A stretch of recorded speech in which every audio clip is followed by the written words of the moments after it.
Thanks. Two different little twists in here. One more significant from Southern Miss, but I do think Ole Miss's Game 3 starter, if necessary, is also very interesting. All right. The names are the same. The order is different. For the majority of the season, the rotation for Southern Miss has been Tanner Hall, Hunter Riggins, Hurston Waldrop. Not this weekend. Hurston Waldrop in Game 1. Tanner Hall in Game 2. Hunter Riggins in Game 3. Now, I asked Luke on was it Monday or Tuesday when we talked with him this week about, bouncing back. The fact is, Tanner Hall threw on Friday, and he went deep in the game and spun an absolute gem against Army. And then he came back on Monday and pitched a little bit as well. And I hear you on it was a bullpen day. Can we just all be honest about the fact that the adrenaline and the high leverage situation is not the same in an elimination game trying to get to a super regional as it is on a bullpen day when you need to throw 40 pitches off the bump? Not quite the same. So getting him an extra day of rest to me makes a lot of sense for Southern Miss. And I don't think they believe there's a drop-off. When you look at their numbers side by side, they're pretty comparable.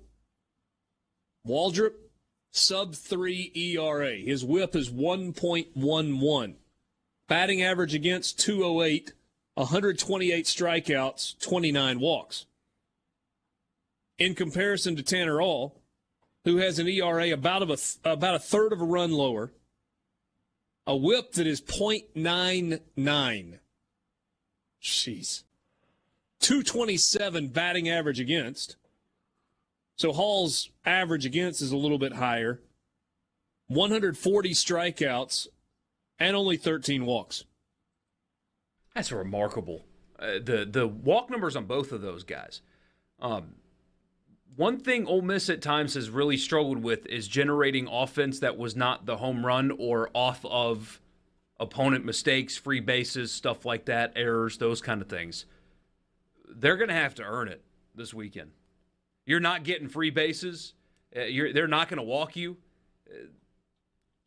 These guys are going to make you earn it, which I think is fascinating because at times this season, Ole Miss has not earned it that way. Mm-hmm.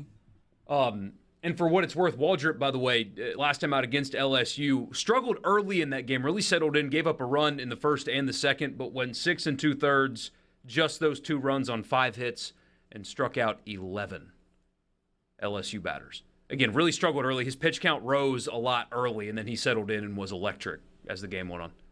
Yeah.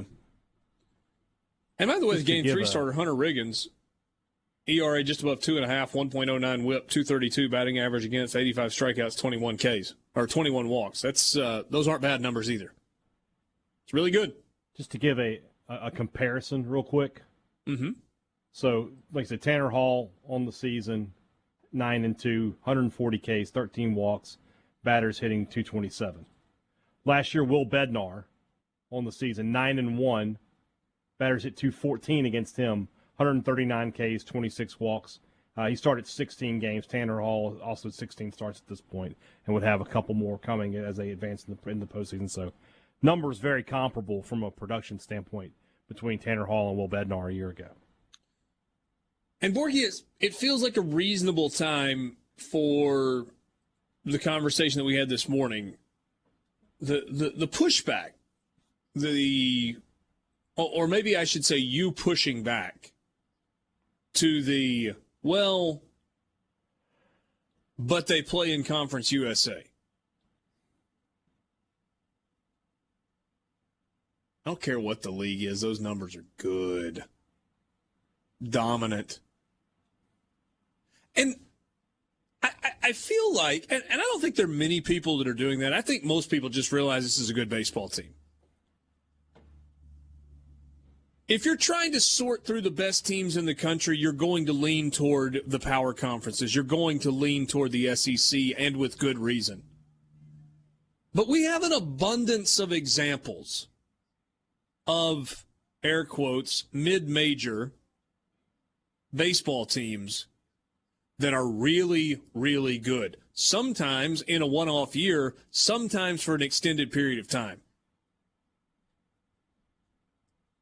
Way more so than basketball, way more so than football. Baseball lends itself to being able to compete because of the way you recruit, because of the way you develop, because of the way the draft affects rosters, because of the fact that there are diamonds in the rough and there are a million baseball players out there. Whether you're at Texas State or Southern Miss or LSU or Texas A&M, you can go find players. Yeah, and it would be different because you made a good point yesterday about Southern Miss struggling to hit Army's pitcher. Now, he was Conference Pitcher of the Year, but when you looked at his stuff, it wasn't high-level stuff. He was a good pitcher, a good college pitcher, and he'll end up being a remarkable person, I'm sure, considering he's getting a degree from West Point, doing something that is not baseball. The stuff from these guys at Southern Miss is electric. It's upper 90s with the fastball. Waldrop's a 4-pitch guy. He threw 4 pitches effectively, 4 strikes, and got guys out with 4 different pitches against LSU. It's not just that they're good pitchers for Conference USA. There's a lot of good Conference USA pitchers with really, really good numbers that Ole Miss would shell. Absolutely shell. These guys are, the stuff backs up the numbers that would translate. And it's a much smaller sample size, but you've seen Hall against an SEC lineup shut them down. You saw Waldrop against an SEC lineup shut them down.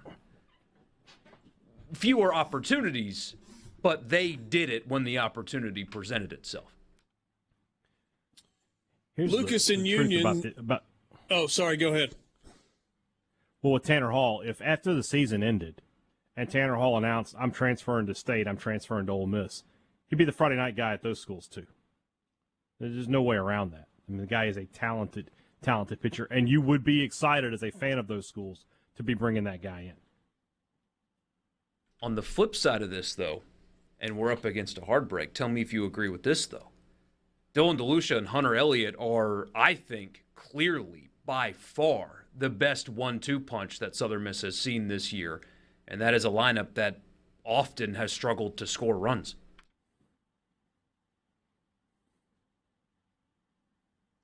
With where they're pitching right now, yeah. It's not even close. It's not even close.